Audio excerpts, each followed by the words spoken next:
Oke, Ibu ulang lagi. Nanti nggak ada buktinya. Ada nggak tulisan recording? Ada. Oke, ulang lagi ya. Assalamualaikum warahmatullahi wabarakatuh. Hari ini kita kuliah teknologi pengolahan makanan tradisional, Sumsel. Ya. Mata kuliah ini mata kuliah baru untuk prodi THP, ya, mata kuliah pilihan.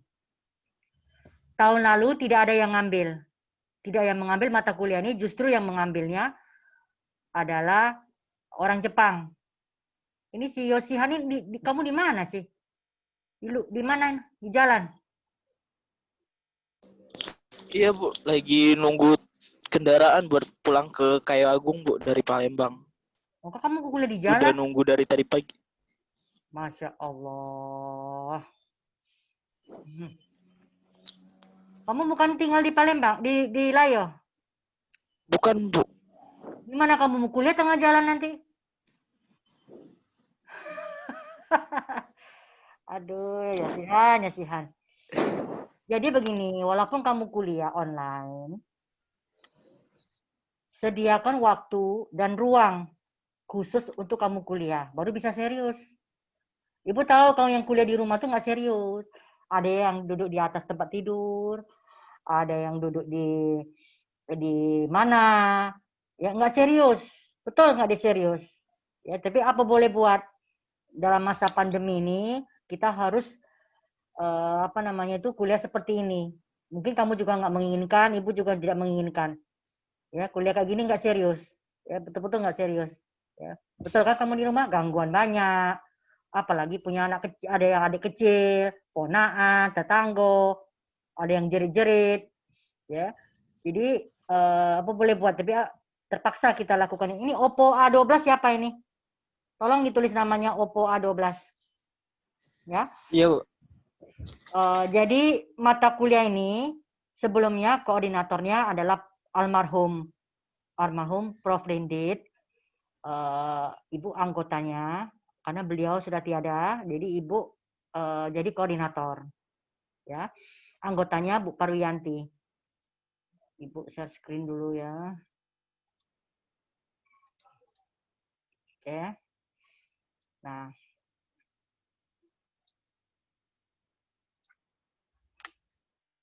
jadi tetap 16 kali pertemuan. Praktikum Ibu usahakan 5 kali, ya. Kehadiran 85%, ya. Nah, di dalam DPNA ada komponen NTR. NTR, NUTS, dan NUAS. NTR itu terdiri dari praktikum dan tugas. Karena ini kuliah online, kalau ibu tatap muka terus kayak gini, kamu ndak kan apa namanya, bukan ndak kan ya, maksud saya itu berat kuota. Ya, ibu, kamu bukan kuliah ini aja kan, mata kuliah yang lain juga kan, sehari bisa 100.000, ya. Jadi rektor menetapkan bahwa virtual online bertemu kayak gini cukup kalau paling minimal 1 kali, ya. Yang lainnya offline, berarti ibu tidak bertemu saudara lagi, bukan tidak bertemu saudara lagi, bertemu tapi di dalam enggak tatap muka. Tapi kalau saudara butuh, boleh kita tatap muka lagi, oke ya. Nah, sehingga banyak tugas. Oleh karena itu penilaian ibu kasih 60%, tugas 60%, lab 40, ya. Nah, NUTS adalah mid semester, UAS adalah ujian akhir semester. Sehingga nilai akhir 30% dari NTR, di mana NTR ada 40 dan 60, kemudian 35 mid, 35 UAS akhir semester. Inilah nilai saudara. Oke ya? Nah, Ibu rencana begini, kamu kan cuma 11 orang. Nanti kita tentukan satu hari kita bertemu nggak apa-apa, Ibu cari ruang yang besar. Kan cuma 11 orang. Kalau kapasitas kelasnya 100 orang, ya, kapasitasnya 100 orang, kalau 11 orang nggak apa-apa. Ya, masih bisa boleh. Nanti kita atur. Ya, karena kuliah kayak gini nggak efektif kamu, ya kayak. Ada yang mau bertanya? Nggak ada ya? Kita lebih banyak diskusi. Oke. Oke. Nah, Ibu akan memberikan saudara tugas nanti ya. Teknologi pengolahan makanan tradisional. Teknologi pengolahan makanan tradisional. Apa yang ada di benak saudara ketika membaca judul mata kuliah ini? Apakah kita memasak atau gimana? Coba saya mau nanya. Ibu stop share dulu. Ya. Ini si Fajri, kamu mau berangkat, kamu jawab dulu sebelum kamu berangkat ini. Apa yang ada di benak kepalamu ketika kamu melihat judul mata kuliah ini? Apakah Dari judul memasak? yang dari judul seperti ini, Bu, teknologi pengolahan makanan tradisional, berarti di sini kita memerlukan teknologi untuk pengolahan lebih lanjut terhadap makanan tradisional tahan agar lebih tahan lama dan juga tidak gampang basi gitu, Bu. Untuk penyimpanannya, Bu. Apakah apakah makanan tradisional identik dengan makanan yang mudah basi? Kalau untuk yang kalau misalkan untuk makanan tradisional dari Sumsel seperti pempek dan makanan-makanan yang lain yang banyak mengandung lemak, itu kemungkinan besar bisa cepat basi, Bu. Jadi butuh pengolahan yang lebih untuk agar makanan tersebut bisa lebih awet. Jadi yang terkandung dalam teknologi pengolahan pangan tradisional ini, makan tradisional, yang kita pelajari beberapa aspek. Satu adalah kita melestarikan pangan tradisional Sumsel. Kamu lebih tahu KFC, kamu lebih tahu pizza daripada komposisi bumbu pindang Palembang, pindang pagar alam. Betul kan? Mungkin cewek-cewek di sini tidak tahu masak pindang itu kayak apa. Nggak tahu. Ya, kue 8 jam gimana? Nggak tahu. Tahulah dia KFC sama pizza. Nah, satu, itu tuh melestarikan. Orang luar negeri aja belajar teknologi pengolahan pangan tradisional Sumsel. Masa kita sendiri, Unsri, yang berada di kota Palembang ini tidak mempelajari ini. Makanya dibuatlah mata kuliah ini. Tapi ini bukan acara masak-memasak. Ada teknologinya.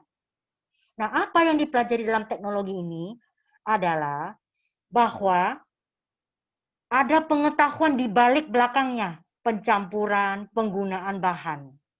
Saya kasih contoh. Saudara buat pempek.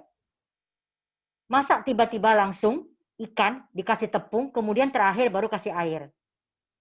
Salah kan? Harus dikasih air dulu, air garam, kemudian dikasih ini. Nah, ada teknologi, ada scientific knowledge. Ada pengetahuan, ilmu pengetahuan di balik ini mengapa demikian. Nah, sekarang untuk apa kita mengetahui? Ibu, ngapain kami tahu? Kenapa ini harus air dulu, kenapa harus garam dulu, terakhir baru tepung. Kira-kira apa? Kan memang dari sononya, Bu, dari nenek moyang, bahwa buat pempek itu ikan dikasih air dulu, kasih air garam, kemudian terakhir tepung. Bukan ikan tepung, baru kasih air, baru garam. Kan sudah tahu, Bu, dari dulu-dulu. Kenapa saya perlu tahu pengetahuan di balik ini? Kira-kira untuk apa? Sekarang kamu baru mau tahu pengetahuan di balik ini. Coba Dania. Maknya. Karena Bu, kalau seperti tujuan yang nomor 1 tadi, kita kan untuk melestarikan pangan tradisional, Bu. Dengan kita mengetahui cara untuk mengolahnya, sama saja kita telah melestarikan pangan tradisional tersebut. Dan kita juga bisa mengembangkan pangan tradisional yang kita miliki itu, Bu. Nah, yang paling penting tadi, yang kedua tadi, mengembangkan. Ya, kalau misalnya Dini sudah tahu cara mengolah pempek harus demikian, dia bisa mengembangkan berikutnya. oh yang penting ikan dicampur ini, tepungnya nggak jadi masalah, harus tepung tapioka. Aku bisa menggunakan tepung yang lain. Jadi dengan mengetahui pengetahuan di balik ini, kita bisa memperbaiki, ya, bisa memperbaiki mutu daripada produk pangan. Karena produk mutu tradisional itu sering, ya, sering bukannya tidak ini ya, sering dianggap makanan apa namanya itu tidak higienis, betul nggak? Sering dianggap tidak higienis. Seperti KFC, pizza, ada kotaknya, kemasannya bagus, betul kan? Ya, kalau kita mau beli pindang di restoran, masuk ke plastik sudah selesai. Lain kamu kalau beli sop krim di KFC, betul nggak? Kemasannya bagus, ada tutupnya, betul kan? Nah, coba kamu kalau beli pindang di restoran, masuk ke dalam plastik, diikat, selesai. Nah, ini makanya kita perlu suatu teknologi pengemasan sehingga lebih eksklusif. Rasa daerahan, tapi standar internasional. Ya, mutu internasional, tapi tetap dia bersifat lokal. Ya, rasanya segala macamnya sama. Ya, kenapa pindang khas Palembang nggak dikemas dalam kemasan yang eksklusif? Ya, kamu beli pempek selalu dikemas dalam plastik biasa, dinecis lagi biasa. Kenapa nggak eksklusif seperti kamu membeli pizza dalam box yang bagus dan sebagainya? Ya, kenapa tidak? Nah, itulah kita mengangkat citra pangan tradisional kita ke tingkat yang lebih tinggi, ya, supaya kita bisa mengintroduce, memperkenalkan pangan kita. Pangan kita nih kaya rasa. Benar nggak kamu tahu kaya rasa? Dengan bermacam bumbu dan sebagainya, menciptakan suatu rasa yang unik, ya, nggak seperti yang lain-lainnya. Makanya inilah dibuat mata kuliah teknologi pengolahan pangan tradisional. Nanti saya akan membuatkan tugas proyek saudara, bisa juga untuk penelitian saudara, membuat pengembangan dari produk-produk ini. Nanti Ibu akan memberikan contoh. Ini Ibu share lagi. Oke.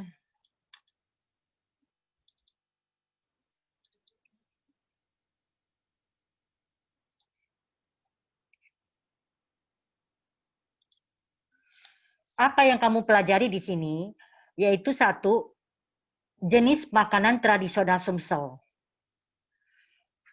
Nanti saya beri tugas kepada saudara, kita buat tugas, ya, pembagian jenis makanan Sumsel dengan berbagai macam apa namanya itu aspek. Nah, makanan Sumsel ini apa yang kita pelajari? Karakteristiknya. Karakteristiknya apa? Ada bahan baku, bagaimana daya tahan, ya. Kenapa kita perlu tahu bahan baku? Kalau bahan bakunya tahu, kita bisa memodifikasi, ya. Kalau daya tahannya tidak tahan lama, bagaimana modifikasi supaya dia tahan lama? Oke ya. Teknologinya, ini karakteristiknya ya, sifatnya. Teknologi pengolahannya, cara pengolahannya bagaimana? Kemudian modifikasinya. Oke. Nah, makanan tradisional ini akan kita pelajari juga cara penyajiannya bagaimana. Misalnya pempek, cara penyajiannya bagaimana, ya. Pengemasannya bagaimana. Saudara tahu, Ibu besok menguji salah satu dosen THI. S3, disertasinya adalah tentang pempek, di mana pempek tengahnya itu diisi dengan cuka. Jadi seperti kelepon, ngerti nggak? Kalau kamu makan kelepon, dalamnya kan gula merah. Ini enggak, pempek dalamnya isinya adalah cuka. Ya, jadi kamu makan, nggak lagi cecel-cecel, begitu makan, cukanya ada di dalam pempek. Nah, itu bukannya mudah membuatnya. Ya, besok beliau ujian tertutup S3. Ya, S3. Nah, apa yang bisa dikembangkan itu namanya pengembangan produk. Pengembangan produk pempek. Yang kedua, yang sudah Ibu kembangkan, yang akan dilakukan sudah dilakukan beberapa mahasiswa S2, kemudian S1 ini, pempek biasanya kan satu ikan, 2 tepung. Betul kan? Tepungnya banyak. Itu tepung banyak nggak bisa dimakan oleh orang sakit diabetes.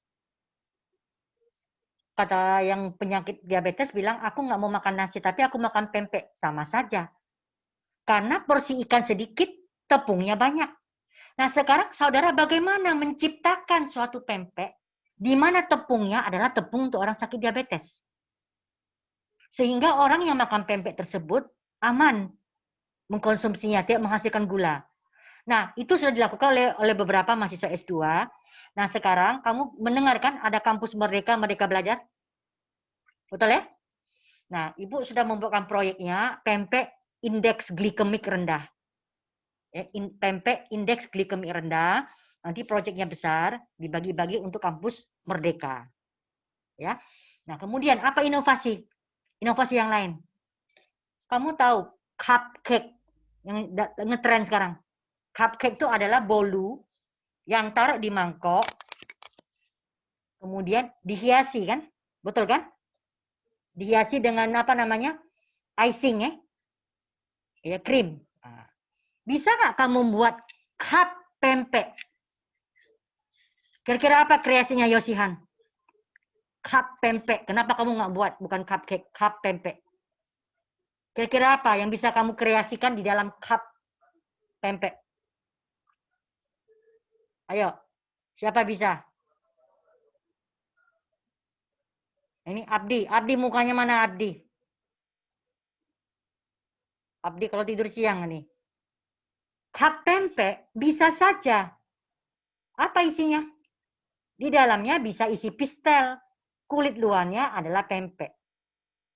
Disirami dengan kuah cuka. Kalau kita kan icing dengan apa krim. Bisa kan? Nah, itu namanya itu suatu inovasi bukan? Itu adalah inovasi cupcake. Cup pempek. Kenapa kamu nggak kreasi? Ya? Itu Yosihan, kamu mau berangkat? Berangkatlah. Hah? Kamu mau berangkat-berangkatlah. Nanti kamu nggak bisa pulang. Iya, Bu. Nah, matikan video kamu. Kamu dengarkan aja. Ya. Jadi itu adalah suatu kreasi. Ya, suatu kreasi apa namanya? Dari pangan tradisional sehingga lebih eksklusif. Ya. Jadi kesan pempek itu orang itu nggak higienis. Ya, tidak higienis. Nah, bagaimana saudara menciptakan di sini? Nah, Ibu menjelaskan di awal kuliah ini supaya kamu terbuka pikirannya ya. Terbuka pikirannya supaya lebih kreasi dan kreatif ya. Nah, sekarang Ibu sharing lagi. Oke.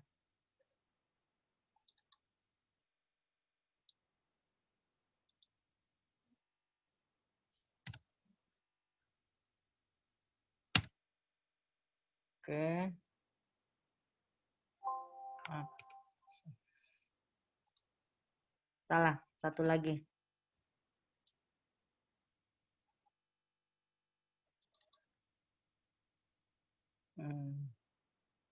Nah, Ibu lupa taruh di mana. Oke.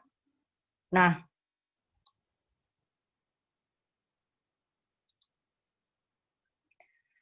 Ibu minta saudara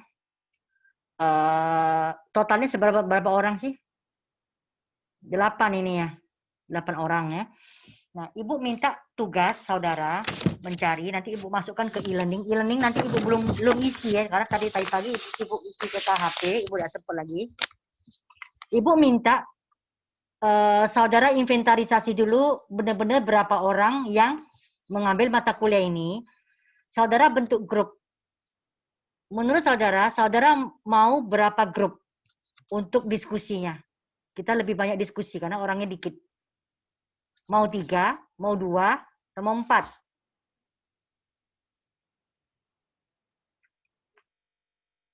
Kita pilih dulu ketua kelas. Siapa yang mau jadi ketua kelas? Ketua kelas sama wakil ketua kelas. Ayo.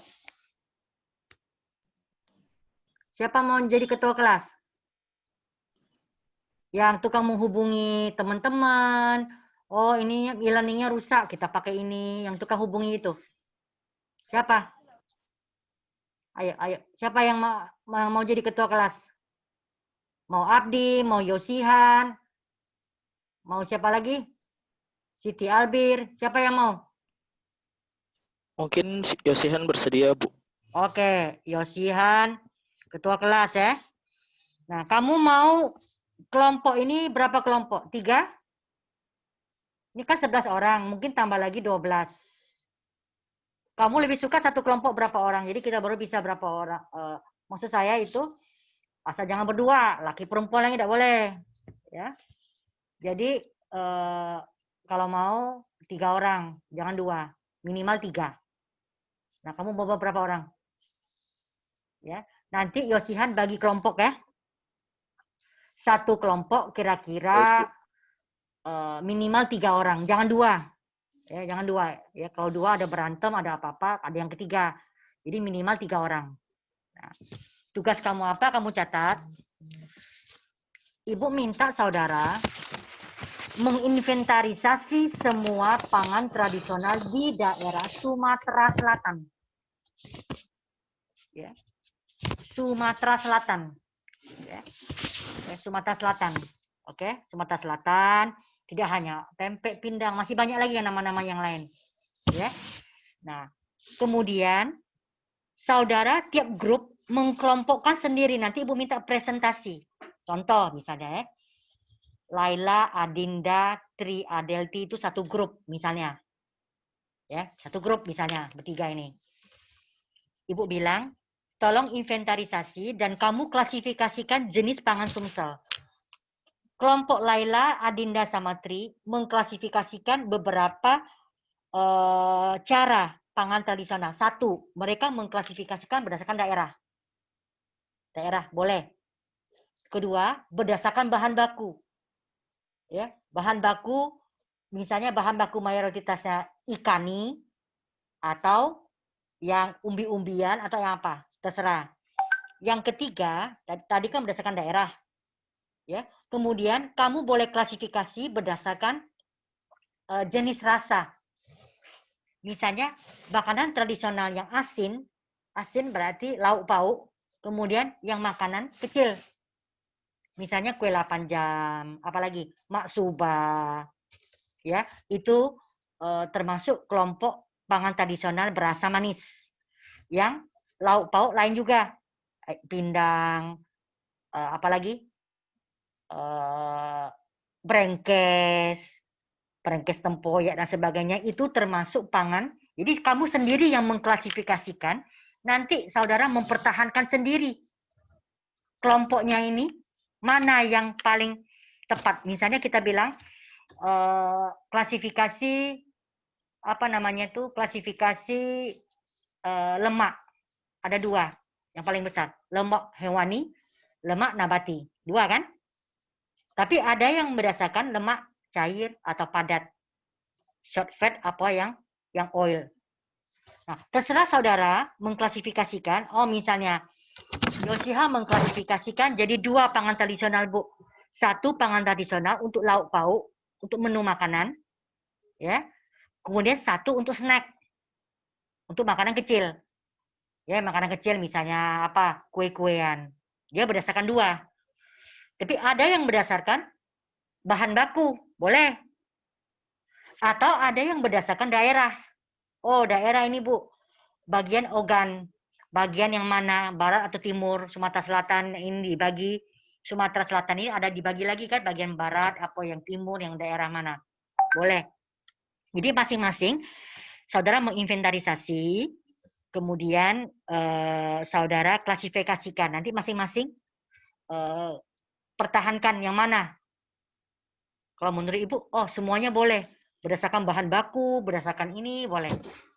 Ya, jadi 1 tugas itu menginventarisasi, kemudian tolong klasifikasikan.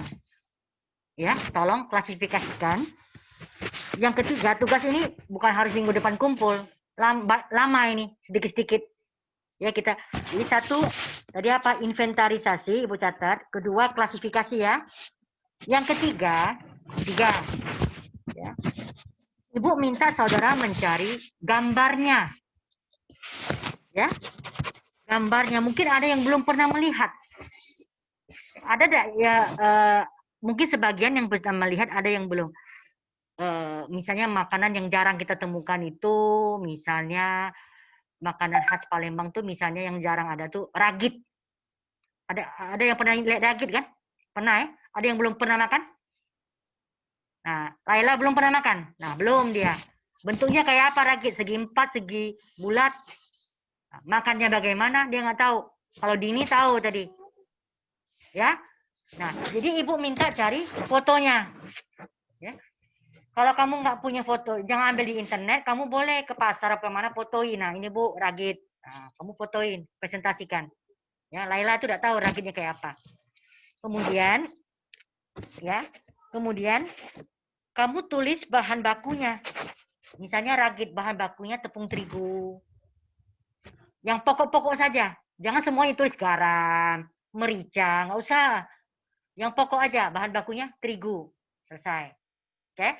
Tempe, bahan bakunya apa? Ikan dan tepung tapioka. Selesai. Oke ya. Nah, jadi nanti kita tidak semua presentasikan dalam satu kali. Kita cicil. Kan waktunya nggak cukup. Oh, misalnya hari ini kita khusus presentasi hanya 2 kelompok, khusus untuk jenis-jenis pangan Sumsel. Ya, pangan Sumsel banyak, ya. Kemudian minggu depan klasifikasinya, kemudian ada yang gambarnya bagaimana, kemudian bahan baku, lalu teknologi pengolahannya.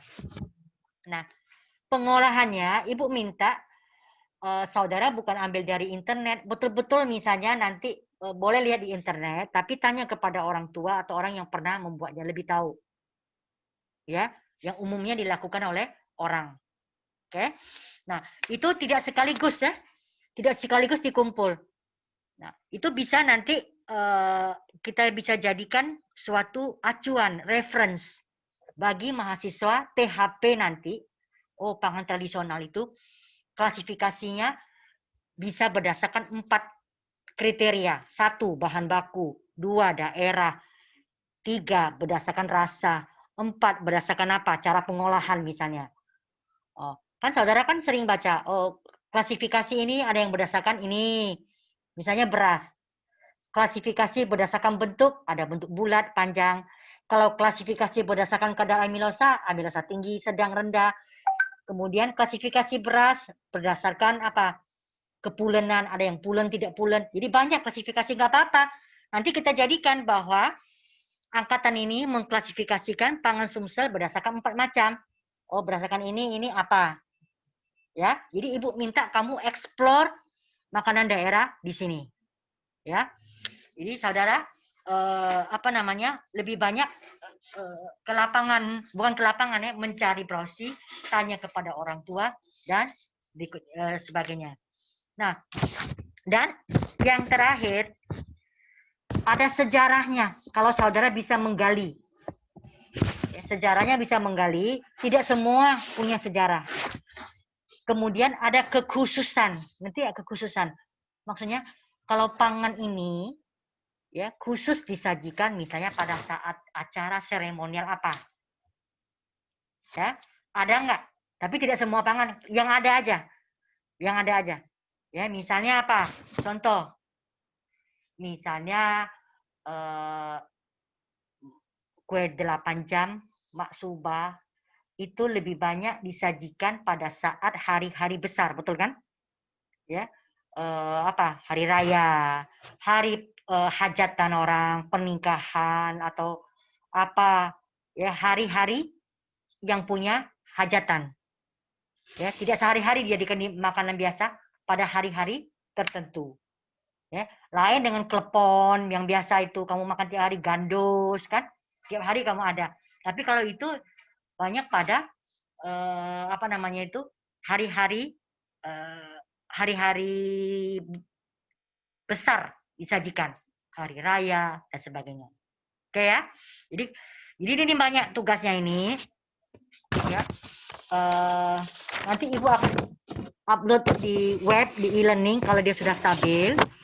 Tugasnya apa-apa saja. Ya. Nah, Pangan tradisional bisa juga dibagi berdasarkan teknologi pengolahan. Kira-kira apa? Berdasarkan apa teknologi pengolahannya? Bisa tidak Ibu menyebutkan bahwa pengolahan itu ada yang berdasarkan fermentasi, ada yang non-fermentasi? Bisa? Fermentasi apa saja? Coba Laila, hidupkan mic-nya. Apa? Yang pangan tradisional, produk pangan tradisional Sumsel yang fermentasi. Apa? Bekasam, rusip. Betul kan? Ya. Nah, itu tradisional. Bisa juga kamu klasifikasikan begitu. Ya, klasifikasikan begitu jenis. Jadi saudara silakan menggalinya di sini. Nah, Ibu Parwiyanti kompetensinya adalah di bidang mikrobiologi. Saudara tahu kan, di bidang mikrobiologi. Jadi beliau akan mengajarkan pangan tradisional yang berkaitan dengan fermentasi. Tempoyak, proses pengolahan tempoyak, rosip, bekasam, dan sebagainya yang melibatkan mikrobia. Melibatkan mikrobia. Oke ya. Nah, saudara juga nanti bisa membuat proyek nanti bagaimana mengeksklusifkan pangan-pangan tradisional yang fermentasi ini menjadi lebih eksklusif, tampak lebih higienis seperti tempoyak. Tempoyak orang jual di pasar pakai ember, betul nggak? Lalatnya banyak, ya, jijik orang lihatnya. Nah, bagaimana saudara mengemasnya tempoyak dalam kemasan yang higienis dan biar tahan lama, tidak berfermentasi langsung. Oh, bagaimana dan sebagainya, itu yang kamu lakukan dalam teknologi pengolahan. Itu dijadikan proyek saudara. Ya.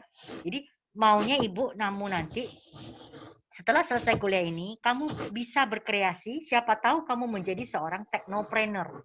Kamu tahu teknopreneur? Seorang wirausahawan atau wirausahawati yang memiliki kreasi, ya, inovasi dalam penanganan produk-produk pangannya. Jadi misalnya Dini menjual tempoyak eksklusif, dikemasnya ini eksklusif, nggak jijik orang belinya, dalam kemasan saset. Begitu set dibuka, pencet selesai, kayak saus tomat. Itu kan inovasi, tidak jijik orang lihatnya tuh, bersih. Ya. Apalagi misalnya pindang. Pindang sudah ada diproduksi orang dalam kaleng. Tapi ekonomis nggak, saya tanya? Nggak ekonomis. Ya, orang Palembang nggak mau beli, mahal kalengnya daripada isinya. Jadi gimana mengemasnya? Saudara bisa mengemas dalam Tetra Pak.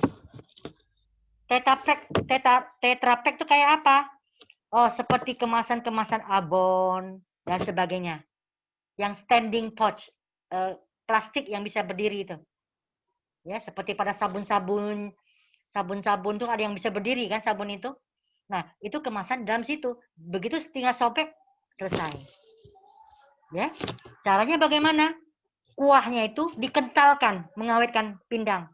Kuahnya itu dikentalkan. Ya, dikentalkan. Nah, sekarang saya mau tanya teknologinya. Mengapa pengentalan pada kuah bisa meningkatkan daya tahan produk? Siapa yang bisa menjawab? Siapa yang bisa menjawab? Mengentalkan. Ya. Ayo, siapa yang bisa menjawab? Siti Albir. Mana Siti Albir? Nah, jadi kalau pindang, Siti Albir mau mengemasnya, ya, caranya begini. Bumbu-bumbunya dimasak dulu, airnya sedikit. Ya, kemudian ikannya yang mentah dimasukkan dalam kuah, ya, dimasukkan ke dalam kuah, baru disterilisasi. Pada saat sterilisasi, ikannya masih utuh. Jadi nggak rusak, bukannya kamu didikan dagingnya, hancur ikannya. Kamu pernah buka kaleng sardencis? Pernah? Ikannya utuh enggak, saya tanya? Utuh. Nggak hancur kan? Utuh kan? Nah, padahal matang. Gimana? Yang dimasukkan ke dalam kaleng itu adalah ikan mentah. Ikan mentah dimasukkan ke dalam kaleng yang telah berisi saus tomat. Kemudian disterilisasi dengan otoklaf, baru ditutup. Itu cara orang membuat sarden. Nah, jadi kalau Siti Albir mau membuat pindang yang awet, bumbu sama airnya sedikit, masuk ke dalam plastik, ya. Misalnya plastik ini masuk sini, ikan yang mentah, ya, ikan yang mentah masuk ke dalam, ditutup, disterilisasi. Jadi daging ikannya ini tidak lagi diubek-ubek, enggak hancur dan tahan lama. Saya tanya Siti Albir, kenapa bisa tahan lama? Kadar airnya berkurang. Kemudian? Sudah itu di dalam pindang juga kan terdapat asam itu bukan? Nah, itu mencegah mikroorganisme untuk berkembang biak di situ.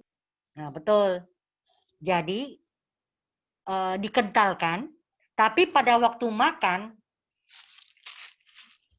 di sini kamu tulis dipanaskan dengan menambahkan air. Ada apa namanya? Petunjuk penggunaan. Ngerti nggak?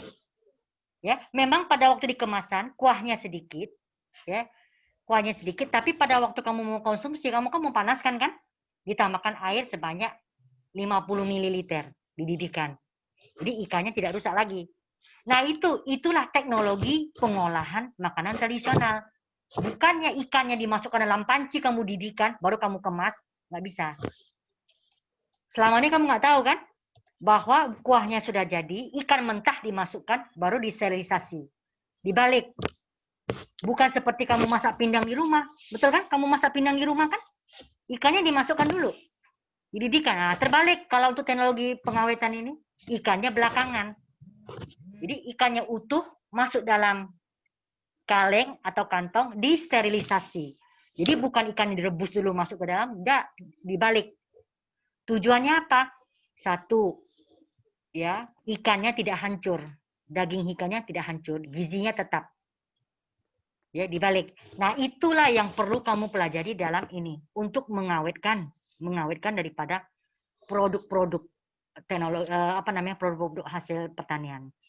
Nah, saya cerita yang lain lagi seperti tadi pagi saya ceritakan kepada teman-temanmu, kue 8 jam. Itu makanan tradisional Sumsel bukan? Ya. Berapa jam kamu masak kue itu? 8 jam, betul kan? Kalau bukan 8 jam tidak akan jadi kue ini. Kenapa harus 8 jam? Coba. Nairul, mana mukanya Nairul? Nairul Ulfa. Nairul, mana mukanya ini? Iya Bu, bentar Bu. Lagi pakai hijab bentar Bu. Nah, kamu jadi kuliah belum siap. Tadi telat datang Bu, baru hidup lampu soalnya. Maaf Bu.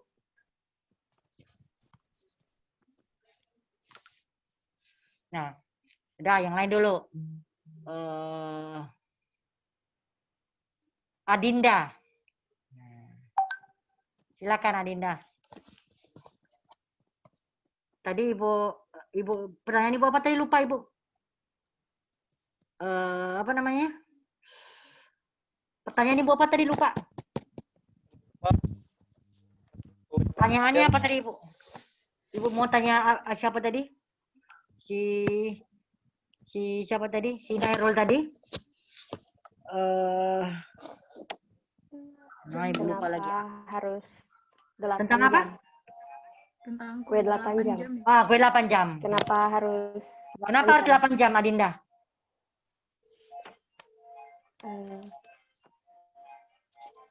Karena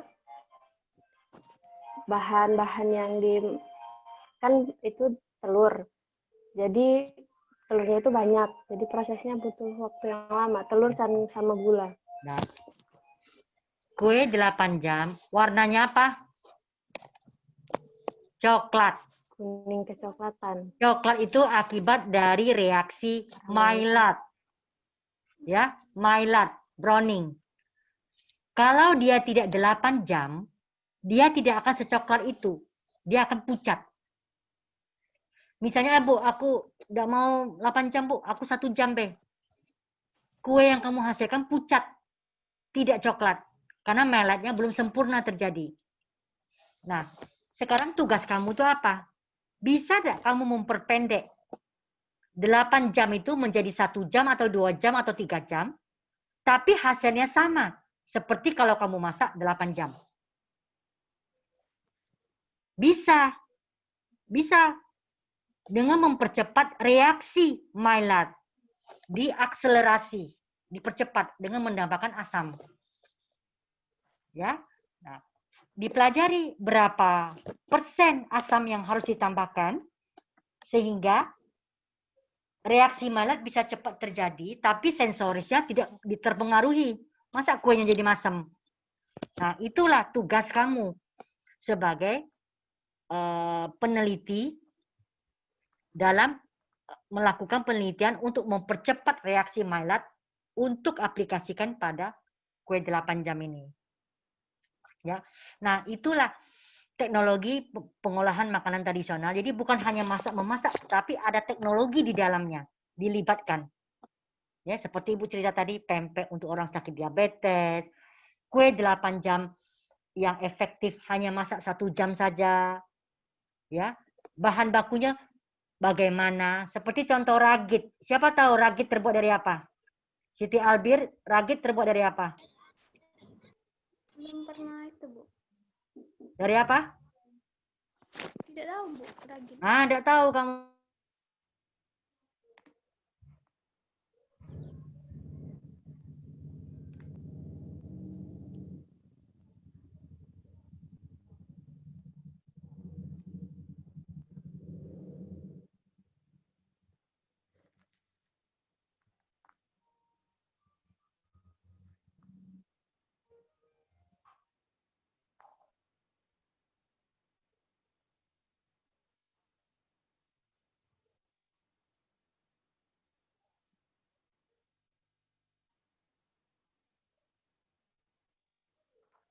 Oke, ada gangguan.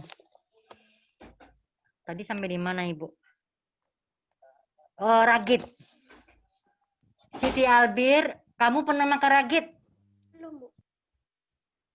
Belum. Siapa yang pernah makan ragit di sini? Ayo. Saya pernah. Yosihan pernah. Nah, terbuat dari apa? Pernah, Bu. Dari apa? Dari tepung apa? Menggunakan Ragit. tepung beras. Bukan tepung beras. Ragit terbuat dari tepung terigu. Nah, itu aslinya. Nah, mahasiswa Ibu memodifikasi formulasi ragit. Dari tepung terigu menjadi tepung lain. Dimodifikasi. Masa makanan tradisional produknya impor? Lucu kan? Nah, tapi kenapa dia harus pakai tepung terigu? Karena dia ada elastis. Dia seperti jaring. Bisa ditarik-tarik. Nah, makanya mahasiswa Ibu melakukan modifikasi. Modifikasi dari tepung tapioka sehingga menjadi elastis dan diproduksi menjadi ragit. Nanti Ibu akan berikan kuliahnya minggu-minggu yang akan datang. Ya. Nah, Ibu minta orang yang di sini bisa melakukan penelitian. Ya, misalnya Abdi mau membuat ragit dari tepung ganyong. Atau dari tepung apa yang lain. Dia modifikasi. Modifikasi menggunakan apa? Silakan. Mau menggunakan ragi boleh. Mau menggunakan gelombang suara boleh. Oh, Yosihan mau membuat ragit dari tepung talas. Dari tepung apa? Boleh, silakan dimodifikasi dulu sehingga memiliki karakteristik mirip seperti tepung terigu karena harus elastis. Ya. Nah, itulah kamu gunanya belajar teknologi ini. Ya, untuk mempelajari kreasi, modifikasi dan keilmuan di balik pengolahan bahan baku yang yang ada di dalam formulasi makanan tradisional kita. Ya. Nah, ini adalah gambaran ya. Gambaran daripada kuliah hari ini. Ya, tidak hanya bukan masak-memasak tapi betul-betul ada teknologinya. Ya. Nah, mungkin Ibu pisahkan kelasnya atau sekali-sekali bergabung. Kalau sekali-sekali bergabung, berarti Ibu harus menggunakan bahasa Inggris. Ada beberapa orang mahasiswa Jepang mau mengambil mata kuliah ini. Tahun lalu ada, tapi Ibu pisahkan antara kelas Indonesia sama kelas yang luar negeri. Tapi kalau kamu ingin bergabung belajar boleh. Tapi mereka ke sini sekitar bulan 10.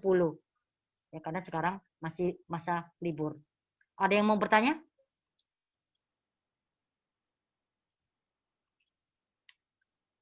Ada yang mau bertanya? Oke. Nah, tugas kamu banyak ya. Jadi kuliah, Ibu usahakan Ibu usahakan kuliah tatap online kayak gini itu tidak banyak. Karena akan memakan kuota saudara.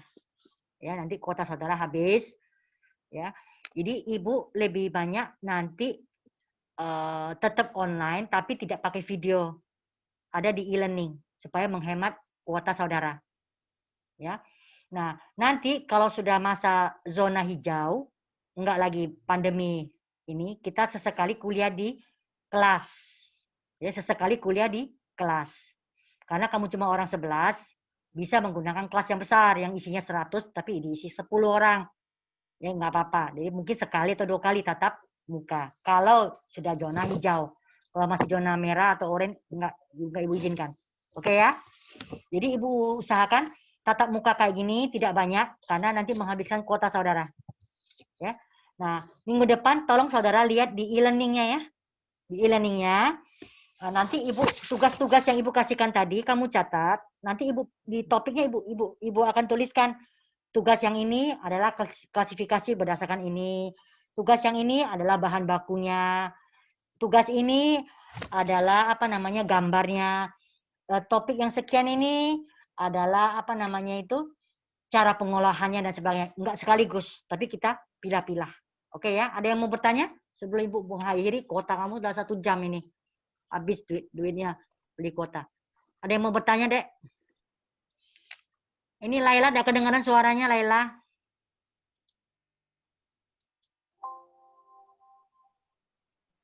Ya, Bu. Gimana? Ya, silakan. Nah, udah kedengaran lagi, Laila.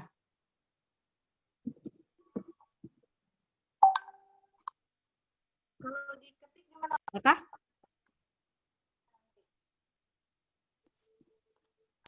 Mungkin untuk Laila pakai headset aja lah. Atau chat saja. Kamu ketik aja di chat.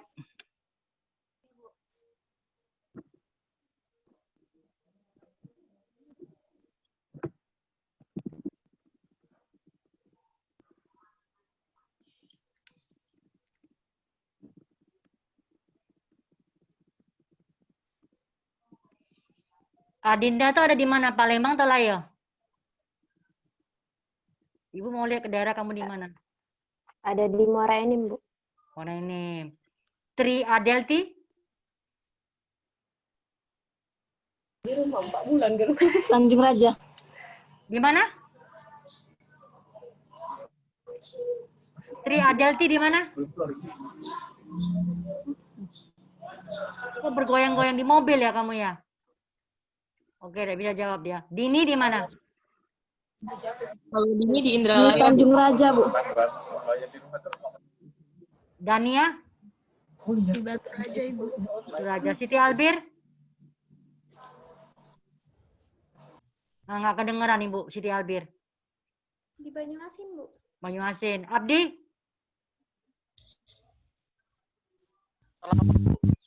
Di mana? Lawang. 4 Lawang. Nairul? Di Palembang, Bu. Palembang. Laila? Ibu udah kedengaran suara Laila, tapi Ibu tahu itu Banyuasin dari mulutnya. Betul kan? Nah, Yosihan di Kayu Agung perjalanan. Oke. Nah, Ibu kasihan terhadap kamu itu. Karena Ibu punya anak juga. di kedokteran, kuliah dari pagi sampai malam, 1 hari 100.000. Untuk kuota saja 100.000. Ya. Dari pagi jam 7 kuliahnya sampai malam, sampai ujian, praktikum dan semuanya sehari 100.000. Jadi ibu kasihan terhadap orang tua saudara. Ibu nggak banyak-banyak online, tapi suatu hari kalau saudara butuh, kalau saudara nggak punya kuota, kasih tahu ibu aja, kita kuliah di kelas. Ya, kuliah di kelas, tapi ada masalah pula kamu yang dari daerah harus kos di sini. Ya, misalnya Abdi di 4 Lawang, terpaksa kau ke Indralaya, nak kos di mana? Susah juga kan, kasihan juga ibu. Oke ya. Nah, ibu tutup dulu ini, sudah 1 jam, kuota saudara sudah habis. Nanti saudara, saya akan kontak Yosihan, kalau e-learningnya sudah stabil, ibu upload semua tugas-tugas, bisa kamu kerjakan. Oke ya. Ada lagi pertanyaan? Nggak ada? Nggak ada ya? Oke, ini apa namanya? Ibu fotoi dulu daftar hadir kamu ini. 1, 2, 3, 4, 5, 6, 7, 8, 9 ya. 9 orang.